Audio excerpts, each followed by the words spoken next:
Shalom Uvracha Erev Tov B'Shem Hashem Naaseh V'Natzliach. Nous sommes ce soir le dimanche soir 21 du mois de janvier, le Chaim Tovim Ul Shalom. Ufren, nous sommes le Yud Bet du mois de Shvat. Bracha, Revacha, Ve'atzlacha, Bechol Ma'aseh Yadenu Shnizke Lishuot Ve'Nechamot Be'ezrat Hashem Leman Shemo Be'Ha'ava. Shiur acheté ce soir par Liliane Aboudboul, Shachem Verech Ota Bechol Asherla. Merci beaucoup d'avoir acheté ce shiur pour l'élévation de l'âme, donc ce soir, de son papa René Jacob Ben Adjela Elbez. Bezrat Hashem, Zechron Bracha, Ruach Hashem, Tenachen, Amo Began Eden Elyon, Vechol Ashurvim, Imo Bichlal, Arachim Veselchot Vechen, Yehi Ratzon Maramen Tishman Tzorach Haim. Yehi Ratzon que le mérite de cette étude de ce soir, Bezrat Hashem, Yeh Leilun Nishmato, Be'atzlacha Bechol Maseh Adav, Eskil Yatzliach, Amen Ve'amen. Elle demande aussi pour la protection et la libération de tous nos otages, une bonne santé, Refash Lemach, la même pour tous les malades et les blessés d'Israël, Ve'al Chayalenu. Shachem Shmorotam Ve'chayehem L'chaim Tovim Ul Shalom Amen Ve'amen. Et on commence ce shiur. Alors, cette paracha de Béchalach clôture l'existence d'un peuple né en Égypte, avoir vécu l'esclavage égyptien, et va nous lancer des itutim, des espèces de signaux dramatiques et en même temps éducatifs pour toutes les générations que je me permettrai de partager avec vous. Bezrat Hashem. Vous verrez, comme on l'a déjà expliqué dans plusieurs shiurim, que la paracha commence avec un mot péjoratif, vayehi, et il fut. Le mot veaya, c'est positif. Vayehi, c'est pas positif, c'est négatif. Qu'est-ce que la Torah nous fait ici comprendre dans le mot vayehi? Dans le mot vayehi, il y a le mot vaï, qui veut dire aïe, malheur. Aïe, il y a un problème. Et quel est ce problème? Vous savez, quand un enfant est en train de se fabriquer dans le ventre de sa maman. Une femme est enceinte, elle a l'embryon, et puis voilà que cet enfant est en train de se développer.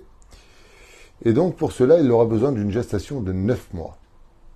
À partir du 6e mois et 2 jours, il devient viable s'il devait sortir la vira olam, comme en général, c'est souvent le cas des jumeaux qui sortent à 6 mois et demi, 7 mois, parce qu'après ils sont trop gros, c'est un peu compliqué. Qu'est-ce qui se passerait à partir du moment où on a déjà arrivé à terme, et puis que l'enfant ne veut pas sortir? Ça nous inquiète. Pourquoi ça nous inquiète? Eh bien parce qu'il faut que l'enfant se développe maintenant de par lui-même. À un certain poids, à une certaine mesure et à un certain temps, il ne peut pas continuer à être nourri par le cordon ombilical. Il ne peut pas continuer à respirer par les moyens de ce cordon ombilical. Il ne peut pas continuer non plus à manger et à boire par ce cordon ombilical. Et il ne peut pas garder définitivement tout ce qu'il consomme sans aller aux toilettes. Qu'est-ce qu'on attend de lui?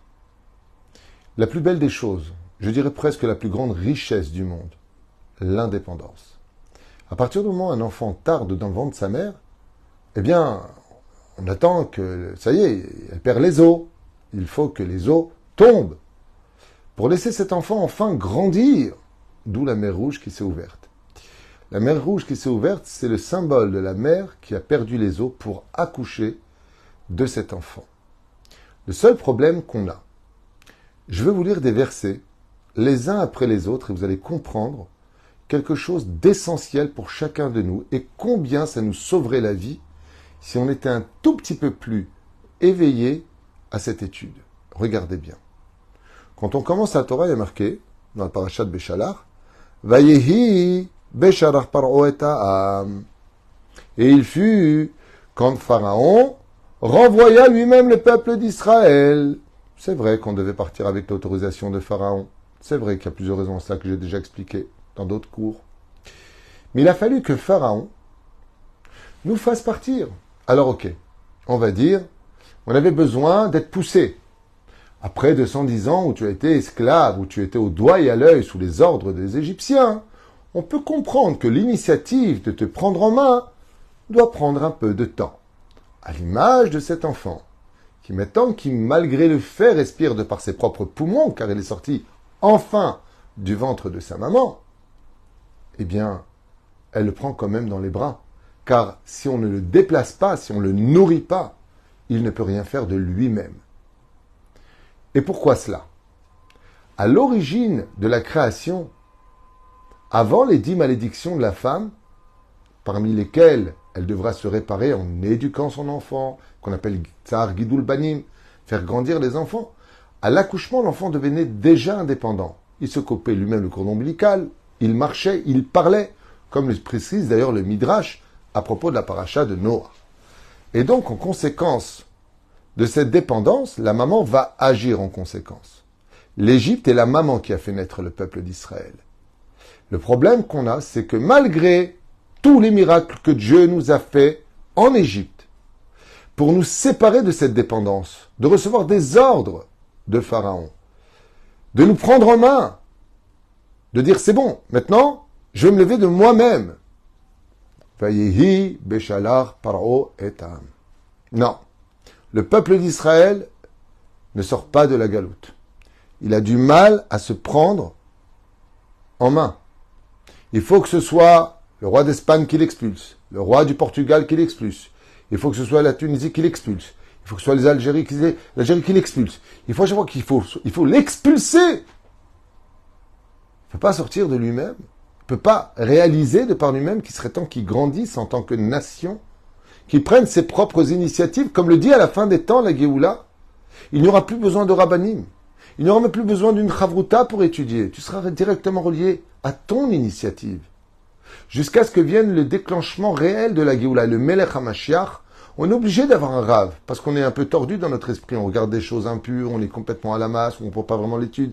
Il faut un Talmid Chacham qui va pas nous guider, on n'est pas des moutons avec un berger, mais qui va nous dire si ce que l'on fait correspond à la volonté d'Hachem par rapport aux écrits de la Torah ou de la Halacha. C'est le but du rave, et non pas de écoute-moi et confiance et je vais t'embrouiller. Non.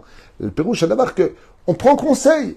Qu'est-ce que nous conseille? Etz Chaim, Etz veut dire arbre, mais ça vient du mot Etza, qui veut dire conseil. Donc d'avoir un rave, c'est pas Jacques a dit je vais faire simplement.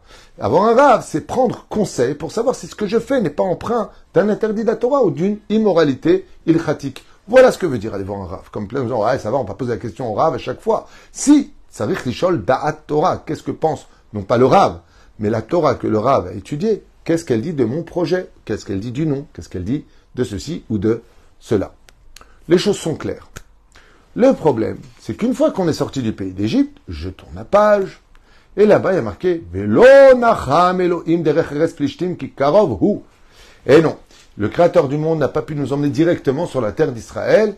Pourquoi? Parce que là-bas, le Midrash nous dit qu'il y avait, comme le précise Rashi, les 80 000 de la tribu d'Éphraïm qui étaient sortis avant l'heure, avant l'avenue du Machar, de cette époque, à la fin des temps, ce ne sera pas comme ça, et qui avaient été décimés dans le désert, et donc pour ne pas qu'on ait peur, on est passé par un autre chemin. Très bien. Nous sommes sortis armés. Il y en a qui disent qu'on est sorti avec l'or de l'Égypte, il y en a qui disent qu'on est sorti Hamouch 1 sur 5, donc que 20% seulement sont sortis, que 80% ont péri à la plaie des ténèbres, comme vous le savez, on en a souvent parlé. Oufren, Hamouch ben Israël fait une allusion au fait que Dieu nous a donné maintenant les moyens de devenir indépendants. C'est comme quelqu'un qui te donne $1 million, tu dis maintenant essaie d'ouvrir ton affaire. Il dit je sais pas quoi faire. Bah, ouvrez une affaire, une boutique, avec $1 million, t'as de quoi faire. Vachamushim, Yatsu ben Israël. Maintenant on est sorti armé. On est avec Moshe Rabbeinu, on est avec Aaron, on a la lumière de gloire. Dieu nous accompagne. Allez, suivez. On a du mal. Alors qu'est-ce que fait Hachem? Vaikach Moshe Tatzmot Yosef Imo. Il a pris les ossements de Yosef avec lui. Pour montrer quel exemple, regardez qui était Yosef. À l'âge de 17 ans, il a pris la route. Il a été vendu, il a pris des initiatives. Il est devenu vice-roi d'Égypte. Un homme qui marche avec Hachem trouve automatiquement sa liberté. La liberté de prendre les bonnes décisions et les opportunités qui se présenteront à lui. Pour grandir et faire grandir avec soi le nom d'Hachem et non pas utiliser le nom d'Hachem pour se faire grandir soi-même. Voilà le problème. Quand on tourne la page, écoutez bien. Daber ben Israël ve'yashuv lifnei pi achirot. Parle aux enfants d'Israël et dis-leur qu'ils se postent devant une station qui s'appelle Pi Achirot, la bouche de la libération. Le Créateur du monde nous dit, jusqu'à quand vous allez être dépendant?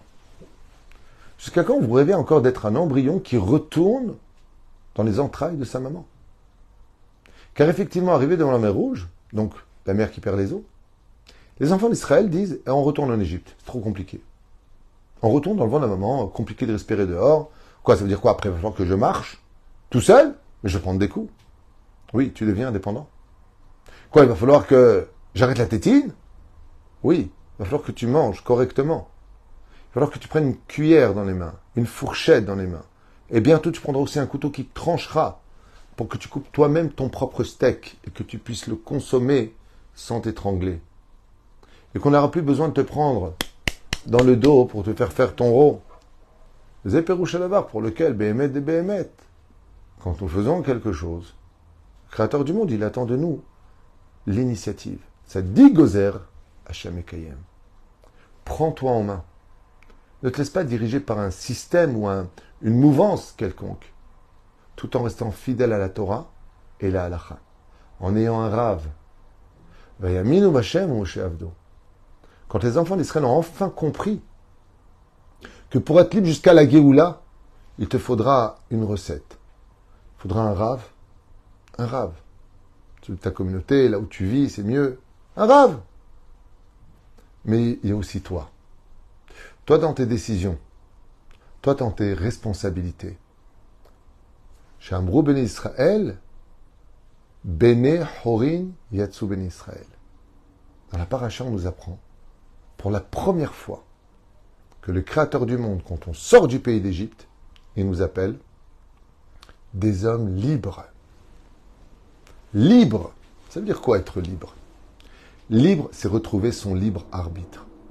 Être capable d'être déconnecté d'une matrice qui t'a fait naître pour devenir celui qui va lui apporter. Vous voyez, dans la Torah, ce qui est de merveilleux, c'est que on te demande le respect des parents. À quoi c'est lié le respect des parents?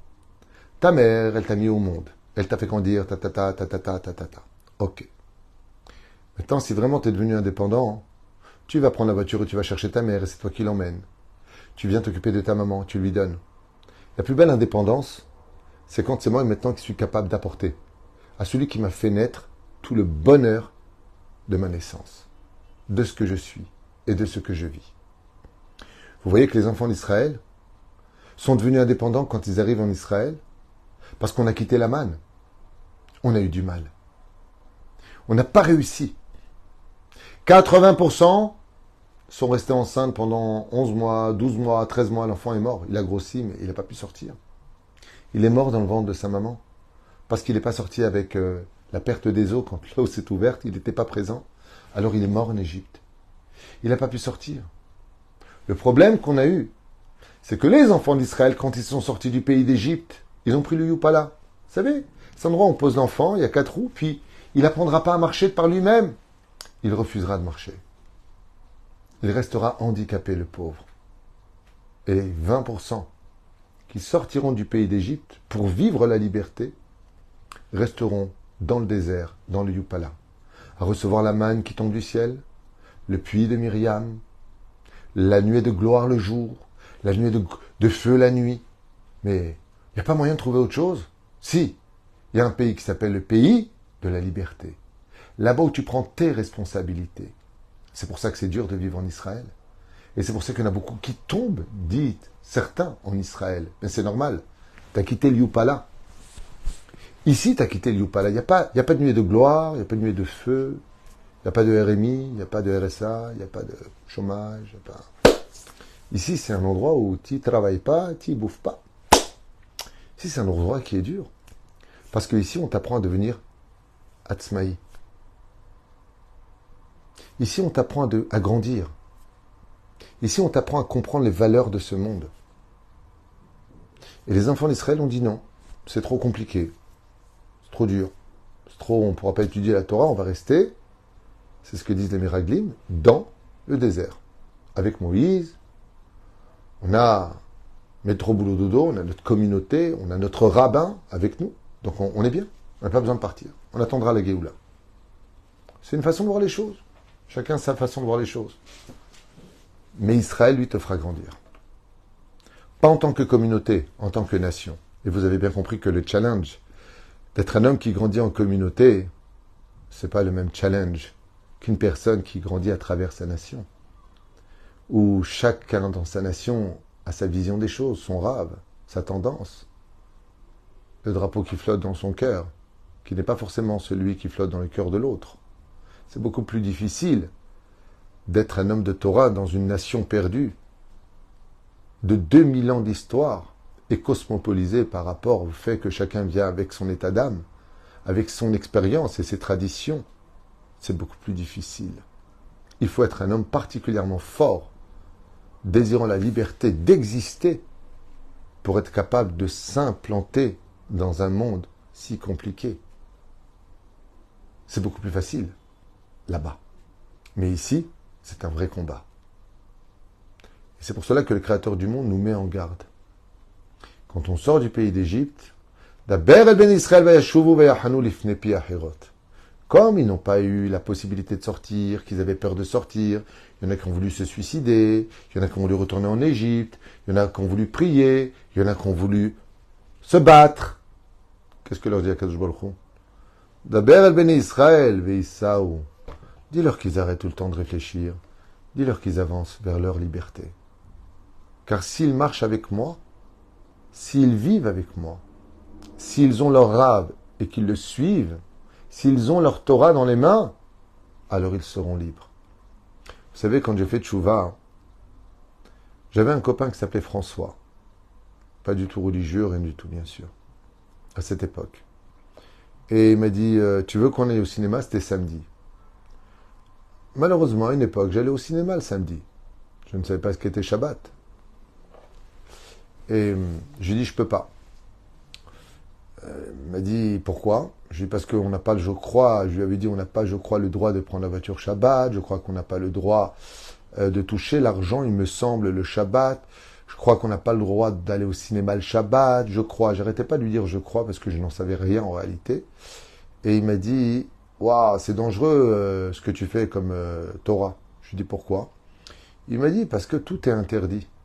En fin de compte, t'es esclave, tu peux rien faire. Ça a été ses mots. Et à ce moment-là, je ne sais pas comment je lui ai dit ça, j'ai fait un grand sourire et je lui ai dit, tu sais François, tu te trompes.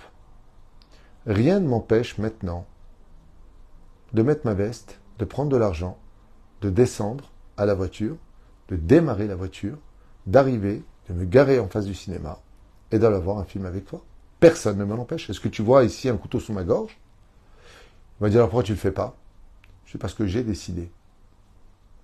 Je décide d'écouter mon roi. Je décide de ne pas prendre la voiture. Je décide de ne pas aller au cinéma. Personne ne m'en empêche. Si je veux y aller, j'y vais. L'esclave, je lui ai dit, c'est toi, c'est pas moi. Moi, je suis un homme libre, puisque je décide de ma vie. Mais toi, c'est parce que tu t'ennuies, tu ne sais pas quoi faire. Alors tu suis un mouvement social, un mouvement culturel.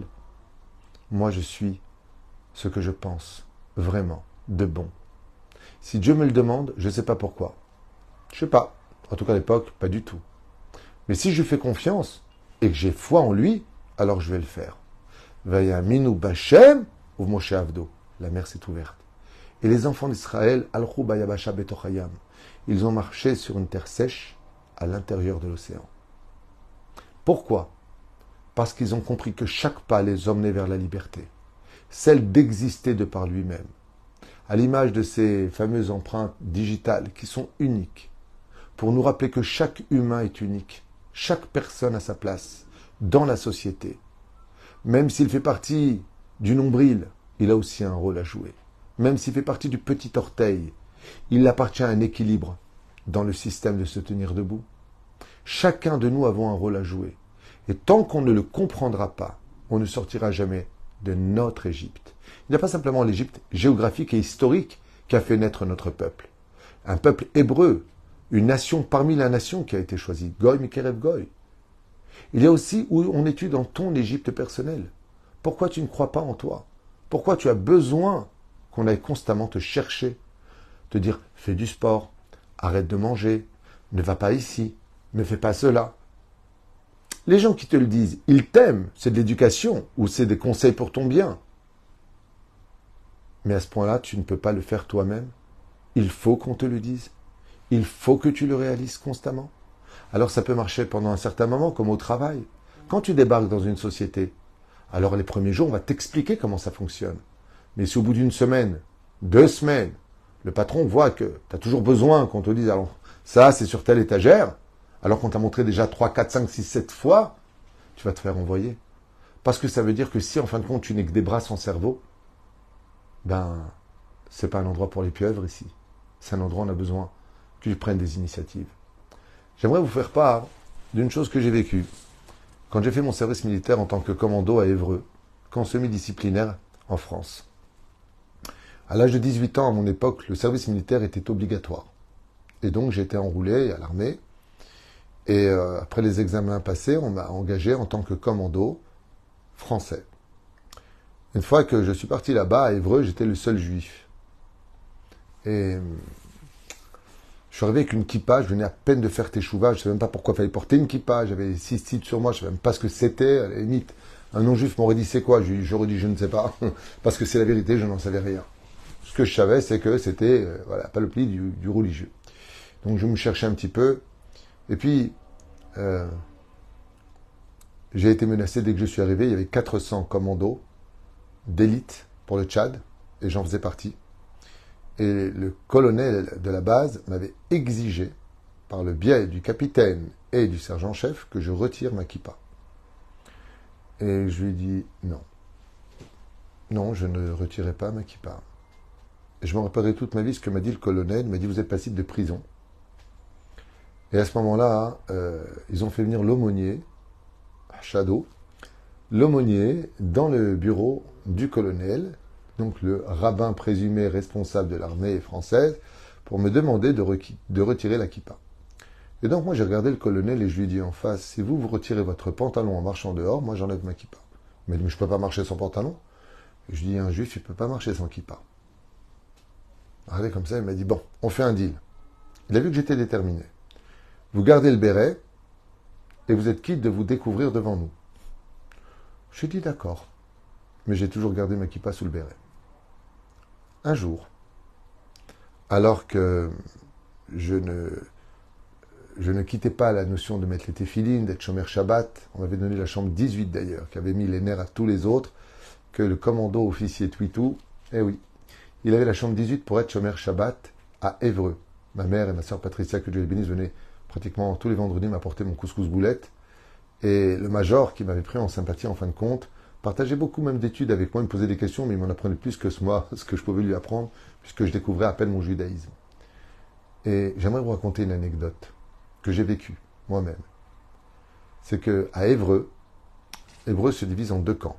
Il y a le camp des commandos, et c'est aussi une base militaire où il y a les missiles en dessous. Il y a des souterrains, et là-bas, il y a beaucoup d'armement. Là où j'étais, c'était des baraquements, il y avait aussi des tentes. Moi, j'ai eu le bonheur d'être dans les baraquements, Baruch Hashem. Et quand on recevait les armes, donc il y avait des missiles, il y avait des armes, il y avait des munitions, il y avait énormément de choses qui arrivaient à Évreux. Et un jour, on était comme ça dehors, donc on était en pause, et on était à peu près 200 ou 300 soldats en train de fumer, discuter. Bon, c'était un moment où on ne faisait pas d'exercice. Et voilà que Évreux se trouvant dans le nord de Paris, la pluie commence à tomber.